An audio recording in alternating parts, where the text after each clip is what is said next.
അതിന് അങ്ങ് അകലേന്നൊക്കെ വന്ന ആൾക്കാർ വെളുപ്പിന് 3 മണിക്ക് 4 മണിക്കൊക്കെ വന്ന് അവിടെ തച്ചിന് ഇരിപ്പാണ് ഫസ്റ്റ് ബുക്ക് വയ്ക്കാൻ വേണ്ടിയിട്ട്.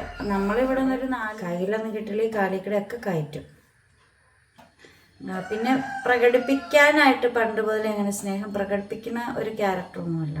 ഈ രക്തം കട്ട പിടിച്ചതുപോലെ ഇരിക്കുന്ന ഒരു സാധനം, അതിൽ നിന്ന് ഇങ്ങനെ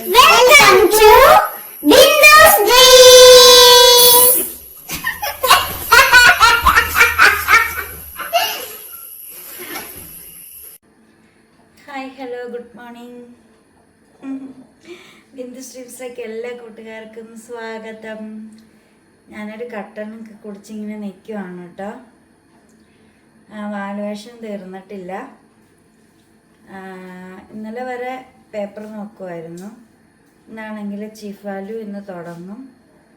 ബാക്കി ടീച്ചേഴ്സ് നോക്കിയ പേപ്പർ നമ്മൾ ഒന്നുകൂടെ നോക്കണം. അതിനാണ് ചീഫ് വാല്യൂ. എന്നിട്ട് അത് ചെയർമാൻ കൂടി നോക്കി സൈൻ ചെയ്തിട്ടായിരിക്കും യൂണിവേഴ്സിറ്റിയിലേക്ക് കൊടുക്കുക. അപ്പം ഈ ആഴ്ചയും കൊണ്ട് തീരുമെന്ന് വിശ്വസിക്കുന്ന. വെള്ളിയാഴ്ച പിന്നെ മുഹറമാണ്. ചേട്ടൻ ജോലിയില്ല. അതിനകത്ത് ഉണ്ടോ ഇനി ഉണ്ടോ? ഇല്ല. അപ്പം ചിരടല്ലേ, ഇതിനകത്ത് ഇറിറ്റേഷൻ വരും. അത് വെള്ളം ഒഴിച്ച് നമുക്ക് പിന്നെ വൈകുന്നേരം കഴിയിട്ടോളാം. നിൽക്കാൻ പറ്റുള്ള ഭയങ്കര നടുവേദന. അവിടെ ഇരുന്ന് ഇങ്ങനെ ഊർന്ന് പോകുമ്പോലെ തോന്നുക. വേദന എങ്ങനെ നിൽക്കാൻ പറ്റുന്നു. ചേട്ടന് ഒന്നും അല്ലാത്തവിടെ ചേട്ടനൊരു ഹൂറിക്ക് വേദന വന്നേക്കുന്നു. മിന്നുവാന്നാ പറയുന്നത്. ഭാരപ്പെട്ട ഒന്നും എടുത്തിട്ട് ഇന്നലെ പുല്ല് വെട്ടിയാ എടുത്താർന്നോ? അത് എടുത്ത് പൊക്കിയില്ലേ? ചേട്ടന് കുറച്ചാന്ന് തോന്നുന്നു. പക്ഷെ ചേട്ടൻ എടുക്കണല്ലോ മല പോലെ ആണല്ലോ. എന്തായാലും ചെയ്തപ്പോ മിന്നിയോ കുഞ്ഞിനൊക്കെ നിവർന്നപ്പോ ചോറ് തിളച്ചിട്ടുണ്ട്. ഞാൻ ചോറ് കൊണ്ടോണില്ല. ചോറ് കഴിക്കാൻ തോന്നില്ല. വെറുതെ എന്തിനാ പൊതിഞ്ഞിട്ട് കൊണ്ടോണേ? വയ്യ. വേണ്ട, എനിക്ക് ചോറ് വേണ്ട. ഞാൻ കൊണ്ടോണില്ല. എനിക്ക് വല്ലതും വാങ്ങിച്ചു തന്നു വിട്ടാലും കുഴപ്പമില്ല. എന്തെങ്കിലും ചെറിയ ബിസ്ക്കറ്റ് പോലെ എന്തെങ്കിലും. തീരെ വയ്യ. അപ്പം ഞാൻ വന്നതേ, ഇപ്പം രേണു എൻ്റെ ഫ്രണ്ടാണ് കേട്ടോ. അറിയാം കുട്ടീനെ, രേണു സുധി. അപ്പം 2 തവണയൊക്കെ സംസാരിച്ചിട്ടൊക്കെ ഉള്ളതാ. സുധിച്ചേട്ടൻ മരിച്ച സമയത്തൊക്കെ ടിക്ടോക്ക് മുതൽ അങ്ങനെ അറിയാവുന്നതാണ് കേട്ടോ. അങ്ങനെ അറിയാവുന്ന കുറേ പേരുണ്ട്. അപ്പം അതിന് ക്യാൻസർ വന്നപ്പം അതേ സെയിം സിറ്റുവേഷൻ ക്യാൻസർ ആയിരുന്നു അമ്മച്ചിക്ക്. രേണുസുധിക്ക് 3rd സ്റ്റേജാന്ന് പറയുന്നു. അമ്മച്ചിക്ക് പിന്നെ 1st സ്റ്റേജായിരുന്നു കേട്ടോ. അതും ഈ പറയുന്നോണം അമ്മച്ചി തന്നെ പോയിട്ട്. അതുകൊണ്ട് തന്നെയാണ് ഈ ക്യാൻസറിനെ കുറിച്ചുള്ള എല്ലാ ദുരിതങ്ങളും അറിയാം. നമ്മൾ ആ വേദന അനുഭവിച്ചിട്ടില്ലെങ്കിലും അതിൻ്റെ സിറ്റുവേഷൻസ്, എന്തോരം വേദന സഹിക്കണം, എന്തൊക്കെ ചെയ്യണം, അങ്ങനെ കുറേ കാര്യങ്ങൾ അറിയാം. അന്നെന്തോ കോട്ടയം മെഡിക്കൽ കോളേജിൽ ഓപ്പറേഷൻ ഇല്ലായിരുന്നെന്നാണ് പറഞ്ഞത്. ഞാൻ അന്വേഷിച്ചപ്പം അന്ന് ഉണ്ടായില്ല. അതെന്താ കാരണം എന്ന് എനിക്കറിയില്ല. സീറ്റ് ഇല്ലായിരുന്നോ അഡ്മിറ്റ് ആക്കാൻ. അങ്ങനെ എന്തോ കാരണം കൊണ്ട് അവൾക്ക് കോട്ടയത്തേക്ക് അമ്മച്ചീനെ കൊണ്ട് പോകാൻ പറ്റിയില്ല. 2015 ഏപ്രിൽ 6-ാം തീയതി, ഏപ്രിൽ 2-ാം തീയതി എങ്ങാണ്ടായിരുന്നു ഓപ്പറേഷൻ. 2 3 ആയിരുന്നു ഓപ്പറേഷൻ. അതും ഈ പറയണോണം ബ്രസ്റ്റിൽ വന്നിട്ട്, ബ്രസ്റ്റിലൊരു മുഴ പോലെ തോന്നി. അത് ചെക്ക് ചെയ്തിട്ട് ഡോക്ടറെ കാണിച്ചപ്പം ടെസ്റ്റ് ചെയ്തു, മാമോഗ്രാമൊക്കെ ടെസ്റ്റ് ചെയ്തപ്പം ക്യാൻസർ ആണെന്ന് അറിഞ്ഞ് അമ്മച്ചി തന്നെയാണ് ആശുപത്രിയിലൊക്കെ പോയി. അന്ന് അമ്മച്ചി നല്ല ആരോഗ്യമൊക്കെ ഉള്ള ടൈം കേട്ടോ. അന്ന് പ്രായവും കുറവല്ലേ. അപ്പോൾ 15 എന്നൊക്കെ പറയുമ്പോഴത്തേക്ക് 11 വർഷം പുറകിലേക്ക് പോകുമ്പോഴത്തേക്കും 55 വയസ്സൊക്കെ ഉള്ളൂ.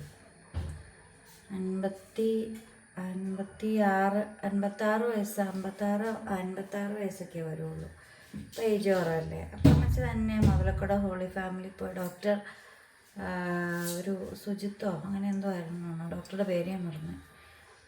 ഓങ്കോളജി ഡോക്ടർ ഉണ്ടായിരുന്നു. ആ ഡോക്ടർ ഇരിക്കുന്ന ഭാഗത്തൊന്നും ഇപ്പോൾ ഡോക്ടർമാരില്ല, അതൊക്കെ അങ്ങ് മാറ്റി. ഓങ്കോളജിയൊക്കെ നേരത്തെ കാഷ്വാലിറ്റി ഇരിക്കുന്ന ഭാഗത്തേക്കൊക്കെ ഇപ്പം മാറ്റിയേക്കുന്നത്.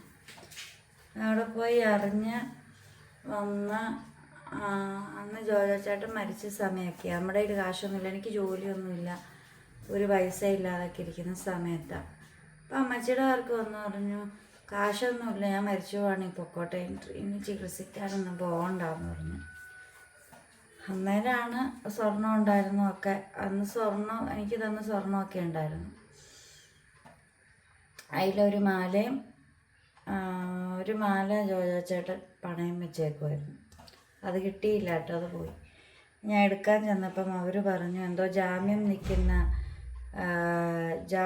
ജോജോ ജാമ്യം നിന്നിട്ടുണ്ട്. അപ്പം അവർ അതൊക്കെ ആ പണയം എടുത്തെങ്കിൽ മാത്രമേ, അല്ലെങ്കിൽ ലോൺ അടച്ച് തീർത്തെങ്കിൽ മാത്രമേ നമുക്ക് ഇത് തരത്തുള്ളൂ എന്നൊക്കെ പറഞ്ഞു. എനിക്ക് അന്ന് അതിനെക്കുറിച്ച് വലിയ ധാരണയൊന്നുമില്ലായിരുന്നു. ഞാൻ പിന്നെ ആരോടും ചോദിക്കാനും പോയില്ല, ജീവിതമേ പോയി. പിന്നെ ഗോൾഡിൻ്റെ കാര്യം അന്ന് ഞാൻ ഓർത്ത്. കല്യാണത്തിന് എടുത്ത് തന്നായിരുന്നു. കല്യാണത്തിന് സ്വർണ്ണം എടുത്ത കൂട്ടത്തിലെടുത്ത ഒരു നല്ല ഭംഗിയുള്ള നെക്ലേസായിരുന്നു അത്. ബാക്കിയൊക്കെ ഉണ്ടായിരുന്നു, ബാക്കി കുറച്ചൊക്കെ ഉണ്ടായിരുന്നു. അപ്പം അതൊക്കെ വെച്ചിട്ട് സ്വർണം വെച്ച് ട്രീറ്റ്മെൻറ്റ് തുടങ്ങി. അപ്പം ആദ്യം ഒരു ട്യൂമറാണ് ബ്രസ്റ്റിൽ നിന്ന് റിമൂവ് ചെയ്തത്. അങ്ങനെയാണ് ഞാൻ ക്യാൻസർ എന്താണെന്ന് ഞാൻ കണ്ടതെന്ന്. ഒരു ഗ്ലാസ് ബോട്ടിലിനകത്താണ് അവർ ആ ട്യൂമർ ഇട്ട് തന്നത്. ഇത്ര ഉള്ളൊരു മുഴയാണ് കേട്ടോ, ഇങ്ങനെ നല്ല റെഡ്, ഈ രക്തം കട്ട പിടിച്ചതുപോലെ ഇരിക്കുന്നൊരു സാധനം. അതിൽ നിന്ന് ഇങ്ങനെ കറക്റ്റ് ഒരു മരം പിഴുതെടുക്കില്ലേ, അതിൻ്റെ റൂട്ടോടുകൂടി വേരോടുകൂടി മരം പിഴുതെടുക്കുമ്പോൾ അതിൽ നിന്ന് ഇങ്ങനെ വെളുത്ത് വേരുകൾ ഇങ്ങനെ ഇരിക്കില്ലേ, ആ സെയിം സാധനമാണ് ട്യൂമർ. ആ വേരുകൾ ഇങ്ങനെ നല്ല രീതിയിൽ ഇങ്ങനെ നീണ്ട് ഞാൻ ഓർക്കുക ഇവരിതെങ്ങനെ കറക്റ്റ് ഓരോന്നത് റിമൂവ് ചെയ്തെടുത്തു. അതിനകത്ത് നിന്ന് ആ ഒരു ബ്രസ്റ്റിൽ നിന്ന് ആ ഒരു ട്യൂമർ എങ്ങനെ റിമൂവ് ചെയ്ത് എനിക്ക് ഭയങ്കര അത്ഭുതമായിപ്പോയി. അതിങ്ങനെ എടുത്തിട്ട് എന്തോ ഒരു രാസലായനിക്കകത്തിട്ട് ഒരു കെമിക്കലിനകത്തിട്ടാണ് നമുക്ക് ആ ബോട്ടിൽ തന്നത്. അത് കോട്ടയം മെഡിക്കൽ കോളേജിൻ്റെ ലാബിലേക്ക് കൊണ്ട് കൊടുക്കാൻ പറഞ്ഞ് അവർ ഇവിടെ നിന്ന് എഴുതി തന്നു വിട്ടു. അന്ന് കോട്ടയം മെഡിക്കൽ കോളേജ് അവിടെ ഏതെന്നുള്ള സിറ്റുവേഷനിൽ ഞാൻ ഓട്ടോറിക്ഷ വിളിച്ചാണ് പോയത്. ആൻസുണ്ട്, ആൻസിനന്ന് 3 വയസ്സായിട്ടില്ല. ആ മെയിലാണ് അവന് 3 വയസ്സാകുള്ളൂ. ഇത്രയും ചെറിയ കുട്ടീനെ കൊണ്ടാണ് ഞാൻ നടക്കുന്നത്. അപ്പം അങ്ങനെ ഓട്ടോറിക്ഷ വിളിച്ചാണ് ഈ ട്യൂമർ അവിടെ കൊണ്ട് കൊടുക്കുന്നത്. അങ്ങനെയാണ് കണ്ടത്. ഈ സാധനം എന്ന് പറയുന്നത് ഒരു രക്തം കട്ട പിടിച്ചിരിക്കും പോലെയുള്ള എന്തോ ഒരു കളറിൽ ഇങ്ങനെ അതിൽ നിന്ന് ഇങ്ങനെ വേരെ ഇറങ്ങിയേക്കും, ശരിക്കും വേര്. അതായത് അമ്മച്ചിയുടെ ട്യൂമർ എന്ന് വെച്ചാൽ ബ്രസ്റ്റിൽ നിന്നും ലിവറിലേക്ക് ജസ്റ്റ് സ്പ്രെഡായിട്ടുണ്ടായിരുന്നു. അത് 3rd സ്റ്റേജ് വന്നപ്പോഴത്തേക്കും ആയിരിക്കില്ലേ രേണുസുതിയുടെ ഈ ഹൃദയ ഭിത്തിയിലേക്ക് അതിൻ്റെ കോശങ്ങൾ പടർന്നത്, മസിൽസിലേക്ക്. ഹൃദയത്തിന് ക്യാൻസർ ബാധിക്കില്ല, പക്ഷേ ഹൃദയത്തിൻ്റെ മസിൽസിലേക്ക്, അങ്ങനെ നമ്മുടെ എല്ലാ ഇൻറ്റേർണൽ ഓർഗൻസിലേക്കും ക്യാൻസർ കോശങ്ങൾ ചെല്ലും. പക്ഷെ ഹൃദയത്തിനകത്തേക്ക് ഇത് കയറാൻ പറ്റത്തില്ല, മസിലിലേക്ക് കയറാം. അപ്പോൾ കുറച്ചുകൂടെ അതുകൊണ്ടാണ് ഫസ്റ്റ് സ്റ്റേജ് ആയതുകൊണ്ടാണ് അമ്മച്ചി ഇപ്പോഴും ഇരിക്കുന്നത് കേട്ടോ. പക്ഷേ ഈ ക്യാൻസർ വന്ന് ബ്രസ്റ്റ് റിമൂവ് ചെയ്ത ക്യാൻസറിൽ വലിയ അധികം പേടിക്കാനില്ലാത്തൊരു ക്യാൻസറാണ് ബ്രസ്റ്റ് ക്യാൻസർ. അധികം അങ്ങോട്ട് സ്പ്രെഡ് ആയിട്ടില്ല എങ്കിൽ അധികം പേടിക്കാനൊന്നുമില്ല. മറ്റ് ക്യാൻസറിനേക്കാൾ കുറച്ചുകൂടി ലൈറ്റാണ് ബ്രസ്റ്റ് ക്യാൻസർ. അപ്പം പക്ഷേ ഇതിൻ്റെ അനന്തരഫലങ്ങളെല്ലാം നമ്മൾ മരണം വരെ അനുഭവിച്ചുകൊണ്ടേയിരിക്കണം. കാരണം ബ്രസ്റ്റ് റിമൂവ് ചെയ്തെങ്കിലും ഈ ഒരു കക്ഷ അടക്കം നീര് വയ്ക്കും. നമുക്ക് കൈ ഇങ്ങനെ പൊക്കാനോ ആ സൈഡ് കൊണ്ട് ഭാരം എടുക്കാനോ അല്ലെങ്കിൽ നമ്മൾ പഴയപടിയൊക്കെ ബലം പിടിക്കാനോ ഒന്നും നമുക്ക് പറ്റത്തില്ല. അതുപോലെ സൈഡ് മുറിഞ്ഞിട്ടുണ്ടെങ്കിൽ ഉണങ്ങാൻ ചെറിയ പാടുപെടും. അങ്ങനെ കുറേ പോരായ്മകൾ നമ്മളിലേക്ക് എത്തുവാണ് നമ്മൾ പോലും അറിയാതെ. വേദന എന്ന് വെച്ചിട്ടുണ്ടെങ്കിൽ ഭയങ്കര വേദനയ്ക്ക് ഒരു ഭാഗം റിമൂവ് ചെയ്ത് കളഞ്ഞല്ലേ. അപ്പം നമ്മുടെ ശരീരത്തിൽ നിന്ന് ഒരു ഭാഗം ചെത്തി മാറ്റിയതാണ്. അപ്പം എന്താണെങ്കിലും അതിൻ്റെ കാണുമ്പോൾ നമുക്കൊന്നും ബ്രസ്റ്റ് ക്യാൻസർ വലിയ പേടിക്കാനില്ല, പക്ഷേ അതിൻ്റെ വേദനകൾ ഭയങ്കരമാണ്. അതുകൊണ്ട് അതെല്ലാം അറിഞ്ഞാണ്. കീമോ എന്ന് വെച്ചാൽ അന്ന് 6 കീമോ ഈ റിമൂവ് ചെയ്തതിന് ശേഷമായിരുന്നു. നമ്മൾ ഹോളി ഫാമിലി ഹോസ്പിറ്റലിലാണ് ഓപ്പറേഷൻ എല്ലാം നടത്തിയത്. നല്ല പൈസയായി, പ്രൈവറ്റ് ഹോസ്പിറ്റലിലാണ്, നല്ല പൈസയായി. ഒരിളവും കാര്യങ്ങളും അങ്ങനെ ഒന്നും ഉണ്ടായില്ല കേട്ടോ. നമ്മുടെ ഇടവപ്പള്ളി ഒന്നും അല്ലല്ലോ. അതിനുശേഷം കീമോ ചെയ്യാനായിട്ട് ഈ കോട്ടയം നമുക്ക് ദൂരം ആയതുകൊണ്ട് കോലഞ്ചേരി മെഡിക്കൽ കോളേജിൽ അന്വേഷിച്ചപ്പം അവിടെ കീമോ ഉണ്ടെന്ന് പറഞ്ഞ് അന്വേഷിച്ചെങ്കിലും അവിടെ ഉണ്ടായില്ല. അതുകൊണ്ട് പിന്നെ എറണാകുളം പോകാനുള്ള ബുദ്ധിമുട്ട് കൊണ്ട് എറണാകുളത്തിൻ്റെ അത്രയും ബ്ലോക്കൊന്നും നമുക്ക് കോട്ടയത്തിന് മുമ്പ് കിട്ടാറില്ല. അതുകൊണ്ട് നമ്മൾ കോട്ടയത്തേക്കാണ് പോയി. 6 കീമോ ഉണ്ടായിരുന്നു. അപ്പോൾ ജൂലൈയിലോ മറ്റാണ്, ജൂലൈയിലോ മറ്റോ ആണ് ഞാൻ ജോലിക്ക് കയറുന്നത്. അല്ലസർ ഇൻസ്റ്റിറ്റ്യൂഷനിൽ ആദ്യമായി ജോലിക്ക് കയറുന്ന ടൈമിൽ. അപ്പം അതിലെ ആദ്യത്തെ കീമോ നമ്മൾ കയ്യിൽ നിന്ന് പൈസ എടുത്ത് ചെയ്തു. അല്ലാത്ത കീമോ ഓരോ കീമോയ്ക്കും ഓരോ മാസമായിരുന്നു. അപ്പം ഓരോ കീമോയ്ക്കും ഓരോ സാലറി കിട്ടുന്ന പൈസയും കൊണ്ടാണ് നമ്മൾ കീമോ ചെയ്ത് ചെയ്യാൻ പോയത്. നമ്മുടെ ടൈമിനൊന്നും പോകാൻ പറ്റത്തില്ല. അവിടെ നിന്ന് ഡേറ്റ് തന്നുവിടും, ആ ഡേറ്റിൽ നമ്മൾ ചെല്ലണം. കാരണം എത്രമാത്രം ആളുകളാണോ വരുന്നത് ക്യാൻസർ ട്രീറ്റ്മെൻറ്റിന് വെച്ചിട്ടുണ്ടെങ്കിൽ നമുക്ക് പറയാൻ പറ്റത്തില്ല. അത്ര ആൾക്കാർ, പനിക്കും ജലദോഷത്തിനും തുമ്മലിന് ഇത്ര ആൾക്കാരില്ലെന്നോ. ക്യാൻസർ പേഷ്യൻസ് കോട്ടയം മെഡിക്കൽ കോളേജിൽ പോയിരുന്നാൽ കാണാൻ പറ്റും. എത്രയോ ആളുകൾ. അമ്മച്ചിക്ക് പിന്നെ റേഡിയേഷൻ ചെയ്യേണ്ടി വന്നില്ല. റേഡിയേഷന് വേണ്ടി കിടത്തിക്കൊണ്ട് പോകുന്നു, കീമോ ചെയ്യാനായിട്ട് വരുന്നു, ആദ്യമായിട്ട് വരുന്നു. മുഖത്തെ അന്താളിപ്പ് പകച്ച് നോക്കുന്നത്, പേടിയോടെ നോക്കുന്നു, ഉത്കണ്ഠ, വിഷമം, സങ്കടം, ഇനിയിപ്പോൾ ഒന്നുമില്ല എന്നും പറഞ്ഞ് യാതൊരു നിഷ്ക്രിയത്വമായിട്ടിരിക്കുന്ന ആളുകൾ. ഇനിയിപ്പോൾ എല്ലാം കരഞ്ഞ് കണ്ണീര് വറ്റിപ്പോയ ആളുകൾ, വേദന കൊണ്ട് ആഹാരം ഇറക്കാൻ പറ്റാത്തവർ, കയ്യിൽ കാശില്ലല്ലോ എന്നോർത്ത് അന്തിച്ച് നിൽക്കുന്നവർ, എന്ത് ചെയ്യുമെന്ന് ഓർത്ത് നിൽക്കുന്നവർ, നോക്കാൻ ആളില്ലാത്തവർ, തനിയെ വരുന്നവർ. തനിയെ വന്ന് കീമോ ചെയ്യത്തില്ല കേട്ടോ, ആരെങ്കിലും കൂട്ടുകയാണ്. എന്നാൽ അപ്പയുണ്ടായിരുന്നു. അപ്പയുള്ളതുകൊണ്ട് അമ്മച്ചിയുടെ കൂടെ ഇഞ്ചക്ഷൻ ചെയ്യുമ്പം കയറിപ്പോകും. കീമോ എന്ന് വെച്ചാൽ ഇഞ്ചക്ഷനാണ്, മരുന്ന് ഇഞ്ചക്റ്റ് ചെയ്യുവാണ്. ഇഷ്ടപ്പെട്ട മരുന്ന് ഇഞ്ചക്റ്റ് ചെയ്യുകയാണ്. അത് കയ്യിലൊന്നും കിട്ടില്ലെങ്കിൽ കാലിക്കടയൊക്കെ കയറ്റും. അപ്പം അപ്പയുള്ളതുകൊണ്ട് അപ്പ കയറിപ്പോകും. ഞാൻ ആൻസിനെ കൊണ്ട് ആ വണ്ടിയിലിരിക്കും. ഓട്ടോറിക്ഷ വിളിച്ചാൽ നമ്മൾ പോയിക്കൊണ്ടിരുന്ന ആ വണ്ടിയിലിരിക്കും. കീമോ എല്ലാം കഴിഞ്ഞ് നമ്മൾ തിരിച്ച് മരുന്നൊക്കെ വാങ്ങിച്ച് തിരിച്ചു പോരും. മരുന്നെല്ലാം നമ്മൾ വെളിയിൽ നിന്നാണ്, കീമോ ചെയ്യാനുള്ള മരുന്ന് നമ്മൾ വെളിയിൽ നിന്ന് വാങ്ങിച്ചു കൊടുക്കുക ചെയ്യുന്നത്. അപ്പം നമ്മുടെ അസുഖത്തിൻ്റെ കാഠിന്യം അനുസരിച്ച് അതുപോലെ ഡോസ് കൂടിയ മരുന്നുകൾ വേണം നമ്മൾ കൊടുത്തുകൊണ്ടിരിക്കാൻ. അപ്പം അതനുസരിച്ച് അതിന് നല്ലൊരു എമൗണ്ട് ആകും കേട്ടോ,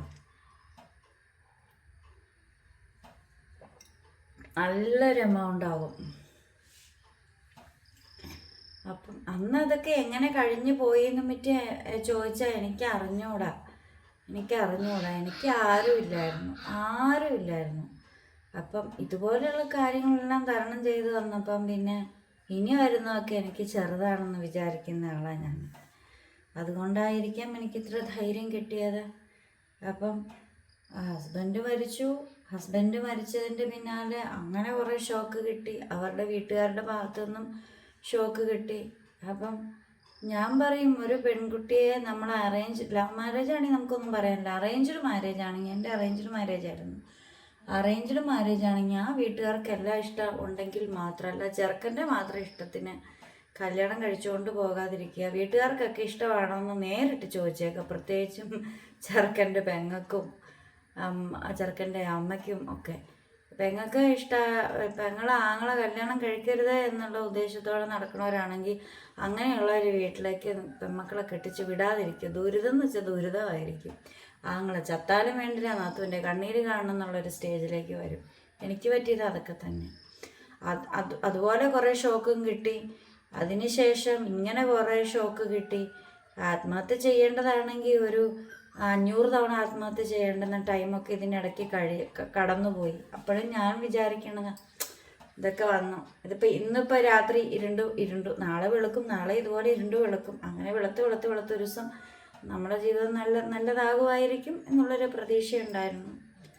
പിന്നെ എനിക്ക് കിട്ടിയ വിദ്യാഭ്യാസത്തിൽ എനിക്ക് നല്ല ഉറപ്പുണ്ടായിരുന്നു. അത് വെച്ചിട്ട് 10 പിള്ളേർക്ക് ട്യൂഷൻ എടുത്താൽ ഇന്ന് ട്യൂഷൻ എത്ര രൂപ ഫീസെന്നറിയോ? 1 മണിക്കൂർ എടുത്താൽ മതി. 1 മണിക്കൂർ. ആൻസിനെ ഞാനിപ്പം വിടുന്നുണ്ട് കേട്ടോ. ആൻസ് മാത്സിനൊക്കെ വീക്കാണ്. അപ്പം അതൊക്കെ ഇരുത്തി പഠിപ്പിക്കാൻ എനിക്കിപ്പോൾ പോകുന്നതുകൊണ്ട് ടൈമില്ല. അതുകൊണ്ട് പിന്നെ ഞാനും മാത്സിന് വലിയ കേമിയൊന്നുമല്ല. അതുകൊണ്ട് ആൻസിനെ ഞാൻ വെളിയിൽ വിടുന്നുണ്ട്, ട്യൂഷൻ വിടുന്നുണ്ട്. 2-3 സബ്ജക്റ്റിന് 1000 രൂപയാണ്. സയൻസും സോഷ്യൽ സയൻസും മാത്സും എടുത്തു കൊടുക്കും. അപ്പം 10 പിള്ളേർ ട്യൂഷൻ ഇരുത്തിയാൽ പോലും നമുക്ക് മാസം 10000 രൂപ 1 മണിക്കൂർ നമ്മൾ ചിലവഴിച്ചാൽ മതി. അതുകൊണ്ട് വിദ്യാഭ്യാസത്തിൽ എനിക്ക് നല്ല വിശ്വാസം ഉണ്ടായിരുന്നു. അല്ലെങ്കിൽ ഒരു ഇംഗ്ലീഷ് മീഡിയം സ്കൂളിൽ കയറിയാൽ പോലും അത്യാവശ്യം നല്ല സാലറിക്ക് വർക്ക് ചെയ്യാം എന്നുള്ള ഒരു വിശ്വാസം നമുക്കുണ്ടായിരുന്നു. പിന്നെ അന്ന് കുത്തിയിരുന്ന് PSCക്ക് പഠിക്കാനുള്ളൊരു സിറ്റുവേഷൻ ഒന്നുമില്ലായിരുന്നു. ഓരോ കാര്യം ഓർത്ത് ടെൻഷനാണ്. സാമ്പത്തികപരമായി നല്ല ടെൻഷനായിരുന്നു സാമ്പത്തികപരമായിട്ട്. അപ്പം അങ്ങനെ ഓരോ കാര്യത്തിലും ടെൻഷനായതുകൊണ്ട് കുത്തിപ്പിടിച്ചിരുന്ന് PSC ടെസ്റ്റ് എഴുതാനോ പഠിക്കാനോ ഒന്നും. പക്ഷെ അന്ന് ജോജോ ചേട്ടൻ മരിച്ചില്ലായിരുന്നെങ്കിൽ അന്ന് ഞാൻ PSC ടെസ്റ്റ് എഴുതാൻ പഠിച്ച് ഒരു 75% പഠിച്ചിരിക്കുമ്പോഴാണ് അങ്ങനെ ഒരു ആക്സിഡൻ്റ് രൂപത്തിൽ വന്നത്. എന്തായാലും എനിക്കത് വിധിച്ചിട്ടില്ല എന്നുള്ള കാര്യം ഉറപ്പാണ്. ജോലി ഗവൺമെൻറ് ജോബ്, ആ ജോബ് വിധിച്ചിട്ടുണ്ടായിരുന്നില്ല. അത് സെക്രട്ടേറിയറ്റ് അസിസ്റ്റൻ്റോ ടെസ്റ്റ് എന്തോ ആയിരുന്നു തോന്നുന്നു. പിന്നെ എനിക്ക് ടീച്ചിങ് ഇഷ്ടം, അതുകൊണ്ടാണല്ലോ നമ്മൾ BEd എടുത്ത് പഠിച്ചത്. ഞാൻ പറഞ്ഞൊന്നും വേറൊന്നുമല്ല, ഈ ഒരു ട്രീറ്റ്മെൻറ്റിനെ കുറിച്ച്, ക്യാൻസർ പേഷ്യൻസിനെ കുറിച്ച് കോട്ടയം മെഡിക്കൽ കോളേജിൽ ഇങ്ങനെ എല്ലാ കീമോയ്ക്കും ചെക്കപ്പിനും അതിൻ്റെ ഇടയ്ക്ക് പിന്നെ ചെക്കപ്പ് വരും, കീമോ കഴിഞ്ഞ് പിന്നെ വീണ്ടും ചെക്കപ്പ് ഉണ്ട്. ചെക്കപ്പ് കഴിഞ്ഞ് ബ്ലഡ് ടെസ്റ്റ്, ചെക്കപ്പിന് പോകുമ്പോൾ നമ്മൾ ബ്ലഡ് ടെസ്റ്റ് ചെയ്തിട്ട് വേണം പോകാൻ. വീണ്ടും ഇത് സ്പ്രെഡ് ആയിട്ടുണ്ടോ എന്നൊക്കെ ബ്ലഡ് ടെസ്റ്റിൻ്റെ റിസൾട്ടിലാണ് അറിയാൻ പറ്റുള്ളൂ. അപ്പം ബ്ലഡ് എടുക്കണം, ടെസ്റ്റ് ചെയ്യണം, പിന്നെ ഡോക്ടറെ കാണാൻ പോകണം. അങ്ങനെ കണ്ടു കഴിയുമ്പോൾ അടുത്ത കീമോക്കുള്ള ഡേറ്റ് തരും. അങ്ങനെ അത് രാവിലെ അങ്ങ് പോയി കഴിഞ്ഞിട്ടുണ്ടെങ്കിൽ അതോ ഭയങ്കര തിരക്കാണ്. നമ്മുടെ പേരൊന്ന് വിളിച്ച് കിട്ടാനായിട്ട് എത്ര സമയം എടുക്കും അവിടെ പോയി കുത്തിപ്പിടിച്ചിരിക്കണം. വൈകുന്നേരം ആവും, ചിലപ്പോൾ രാത്രി ഇരുട്ടും. തിരിച്ചു വരുമ്പം വെളുപ്പിനേ പോകും.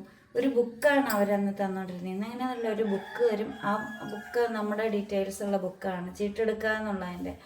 ആ ബുക്ക് കൊണ്ടുപോയി നമ്മൾ ആദ്യമേ വെച്ചാൽ നമ്മളെ ആദ്യം വിളിക്കും. അതിന് അകലേന്നൊക്കെ വന്ന ആൾക്കാർ വെളുപ്പിനെ 3 മണിക്ക് 4 മണിക്കൊക്കെ വന്നവിടെ തച്ചിനിരിപ്പാണ് ഫസ്റ്റ് ബുക്ക് വയ്ക്കാൻ വേണ്ടിയിട്ട്. നമ്മളിവിടെ നിന്ന് ഒരു 4 മണിക്ക് 5 മണിക്കൊക്കെ ആയിരിക്കും ഇവിടെ നിന്ന് പോവുക വെളുപ്പിനെ. ഒത്തിരി അകലെയുള്ളവർ അവിടെയൊക്കെ ഒത്തിരി റൂം റെൻറ്റിന്, ഡെയിലി റെൻറ്റിനുള്ള റൂം കൊടുക്കുന്ന ഒത്തിരി സ്ഥലങ്ങളുണ്ട്. അവിടെയൊക്കെ പോയിട്ട് റൂമൊക്കെ എടുത്ത് താമസിക്കുന്നവരുണ്ട്, ഒത്തിരി അകലെന്ന് വരുന്നവർ. നമുക്ക് പിന്നെ അതിൻ്റെ ആവശ്യമില്ലാത്തതുകൊണ്ട് നമ്മൾ വണ്ടിക്ക് ദിവസവും പോകുന്നു, വണ്ടിക്ക് തന്നെ തിരിച്ചു വരുന്നു. ഒരു ദിവസം മൊത്തം അങ്ങ് എടുക്കും. അതിനും 10,000-2000 രൂപ വണ്ടി കൂടി കൊടുക്കും. ഒരു ദിവസം മൊത്തം ഒരാളുടെ ഓട്ടം കളഞ്ഞ് കൊണ്ടുപോകണമല്ലേ. പിന്നെ ഫുഡ് കൊണ്ടുപോകുന്ന ആൾക്കെന്തെങ്കിലും ഫുഡ് വാങ്ങിച്ചു കൊടുക്കുള്ളൂ. ഫുഡ്, പിന്നെ മരുന്ന്, ഇതെല്ലാത്തിനും. അപ്പം ഇതെല്ലാം കൂടെ ഓർക്കുമ്പോൾ നമുക്ക് ഉറക്കം ഉണ്ടാവില്ല. നമ്മളിങ്ങനെ ചിന്തിച്ചിരിക്കും, ഇനി എന്താ എന്ന് ചിന്തിച്ചിരിക്കുമ്പോൾ ഉള്ള ഒരു ആശ്വാസമാണ് എനിക്ക് അൽസറിൽ കിട്ടുന്നത്. അത് ഞാൻ എപ്പോഴും പറയുന്ന കാര്യമാണ്. അൽസറിൽ അന്നത്തെ TTC DEd കോഴ്സിലെ രാമകൃഷ്ണൻ സാറ് പ്രിൻസിപ്പൾ ഒരുപാട് ഹെൽപ്പ് ചെയ്തു. കാരണം ലീവ് എടുക്കുമ്പോഴാകട്ടെ, അല്ലെങ്കിൽ ഇങ്ങനെ ട്രീറ്റ്മെൻറ്റിന് പോകണമെന്ന് പറയുമ്പോഴാകട്ടെ, പൊക്കോട്ടോ കുഴപ്പമില്ല കേട്ടോ എന്നും പറഞ്ഞിട്ട് അത് നമുക്ക് എന്ത് ആശ്വാസമായിരുന്നു എന്നറിയാവോ? ഭയങ്കര ആശ്വാസമായിരുന്നു. ഒരിക്കലും മറക്കാൻ പറ്റില്ല, മറക്കത്തേ ഇല്ല, എൻ്റെ മരണം വരെ മറക്കത്തില്ല. അങ്ങനെയുള്ള ആളുകൾ വളരെ കുറവാണ്. നമ്മുടെ അവസ്ഥ പറയുമ്പോൾ ആ അവസ്ഥ അറിഞ്ഞ് പെരുമാറാൻ കഴിയുന്നത് തന്നെ ഏറ്റവും വലിയൊരു മഹത്വമാണ്. അപ്പോൾ രാമകൃഷ്ണൻ സാറിന് ജീവിതത്തിലേ മറക്കത്തില്ല. പിന്നെ അന്നത്തെ എൻ്റെ കൂടെ വർക്ക് ചെയ്ത എൻ്റെ കൊളീഗ്സ് ഒക്കെ എന്നുള്ളവർ, ഷഫ്ന മിസ് ആണെങ്കിലും സെലീന മിസ്സൊക്കെ അത് കഴിഞ്ഞ് വന്നവരാണ്. ത്രേസ്യ മിസ് ഒക്കെ ആണെങ്കിലും ഭയങ്കര സപ്പോർട്ട് അന്നത്തെ സ്റ്റുഡൻസ്. അപ്പം നമുക്ക് ചുറ്റുമുള്ള ആരെങ്കിലുമൊക്കെ നമുക്കൊരു പുഞ്ചിരി കൊണ്ടോ ഒരു വാക്ക് കൊണ്ടോ അല്ലെങ്കിൽ എങ്ങനെ ഉണ്ടായിരുന്നു മെഡിക്കൽ കോളേജിൽ പോയിട്ടെന്നുള്ളൊരു ചോദ്യം കൊണ്ടോ അല്ലാതെ ബന്ധുക്കളുടെ ഭാഗത്ത് നിന്നൊന്നും യാതൊരുവിധ സപ്പോർട്ടും എൻ്റെ ജീവിതത്തിൽ ഉണ്ടായിട്ടില്ല. അത് അമ്മയുടെ വീട്ടുകാരുടെ ഭാഗത്തു നിന്ന്. അപ്പയ്ക്ക് പിന്നെ അധികം ആളുകളൊന്നുമില്ല. അമ്മയുടെ അപ്പം ഒറ്റ മോനായിരുന്നു കേട്ടോ. അപ്പം അമ്മയുടെ ഭാഗത്തു നിന്നൊന്നും ഒരു വിവരം അന്വേഷിക്കില്ല. ഒറ്റ തവണ പോലും എങ്ങനെയുണ്ട് എന്ന് ചോദിച്ചൊരു ഫോൺ കോൾ എൻ്റെ ഫോണിലേക്ക് വന്നിട്ടേ ഉണ്ടായില്ല. ആകെപ്പാടെ ഒരമ്മാവൻ, അതിൻ്റെ ഭാര്യ പൗളി എന്ന് പറഞ്ഞ ആൻറ്റി എൻ്റെ ഒരു വീഡിയോയിൽ വന്നിട്ടുണ്ടായിരുന്നു. ആൻസിൻ്റെ ബർത്ത്ഡേയുടെ അന്ന് ഞാൻ ഇട്ട വീഡിയോയിൽ അവിടെ വന്നിട്ടുണ്ടായിരുന്നു. ആ ആൻറ്റി വല്ലപ്പോഴും ഒന്ന് വിളിച്ച് ചോദിക്കുമായിരുന്നു കേട്ടോ എങ്ങനെയുണ്ടായിരുന്നു. അതിനാ ചേട്ടാ അങ്ങോട്ട് കയറ്റി വിടുവാണോ?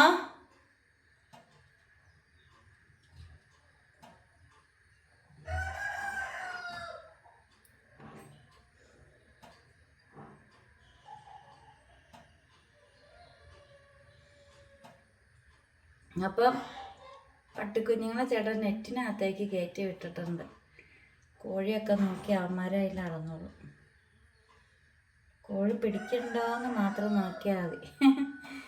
അപ്പം അങ്ങനെയുള്ളൊരു സിറ്റുവേഷനിലൂടെയാണ് ഞാൻ കടന്നു പോയത്.